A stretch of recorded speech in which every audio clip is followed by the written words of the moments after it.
Hi everyone. I'm presently in the midst of deep cleaning my home.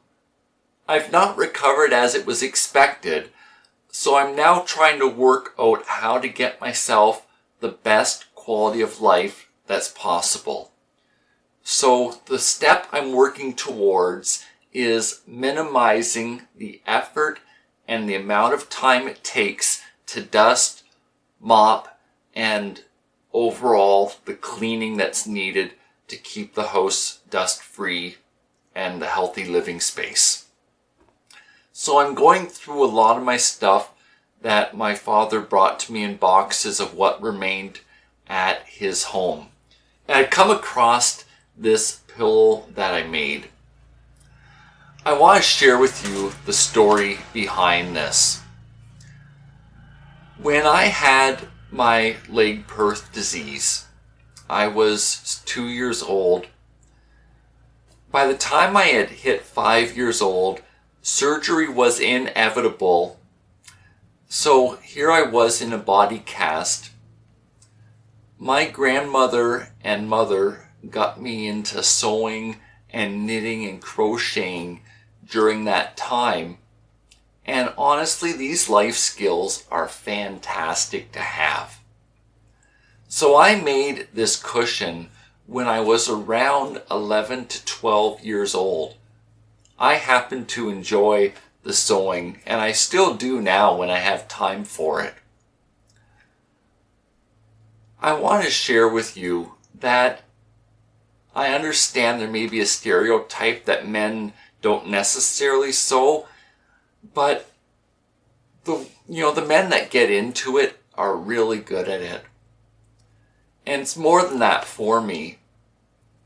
The sewing and the crafts that Mom and Grandma helped me with were part of the outlet for me as I was going through my childhood treatment and all the follow-up appointments. I had missed a lot of the normal stuff a child learns between ages 0 and 5 because of my Legg Perthes disease.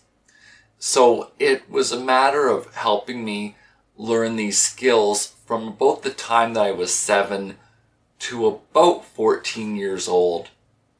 It took a while longer to grasp some of the stuff because I was growing and had started puberty during this.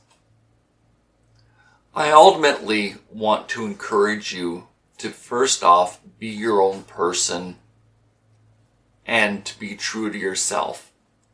If you're not your own person, you're going to end up really frustrated because of being somebody that you're not. I'm not saying this to give you an excuse to be lazy and not pursue help if you're needing it. What I'm saying, though, is to live out your talents, your skills, and your abilities, and to enjoy them and who God's made you to be. The other part of this is getting creative in handling health-related challenges. A few months back, I gave a word search book to someone who was having heart surgery. And there's other ways that you can spend time while you're going through health-related challenges. For example, you can get into pot gardening. I'm not talking about marijuana pot, but actual containers where you can grow some vegetables or flowers inside the home and enjoy them. It may not be the normal garden that you have, but it's something. There's also various video gaming systems now that you can use for exercise, like, for example, playing tennis. It may not be the real tennis, but at least you're engaging yourself, and you could spend time with a friend in person or online connected.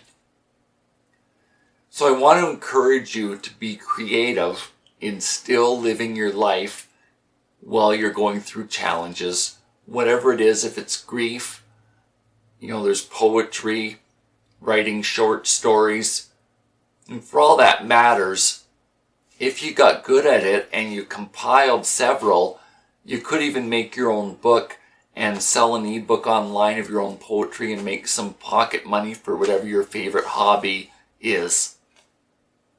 I really just want to encourage you to enjoy life and to make the best at it, even if the journey can be frustrating. You know, sometimes we're 5 months into healthcare treatment and we haven't even begun to scratch the surface, and it's going to take a whole lot longer. And it's a shift in mindset to, you know, it's not going to be fitting my little box. What can I do to have the best quality of life while I'm going through whatever treatment's necessary or whatever circumstances life has dealt you? There are ways to enjoy life in the midst of treatment.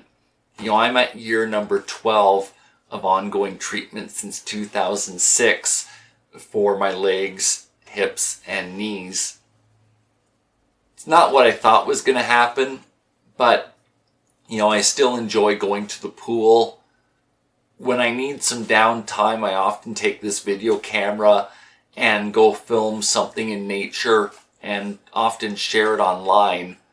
I find it really relaxing and just gives me a bit of a mental break from the marathon that's become my day-to-day life. I hope something that I've said in this video will help inspire you to keep going in your life. There certainly are lots of reasons to live, even if it's not what you had in mind, but adapting to your situation and then pressing forward so you're able to thrive in life while you're trying to help yourself and work out what your life's going to be like. Thanks for this time that you spent with me today.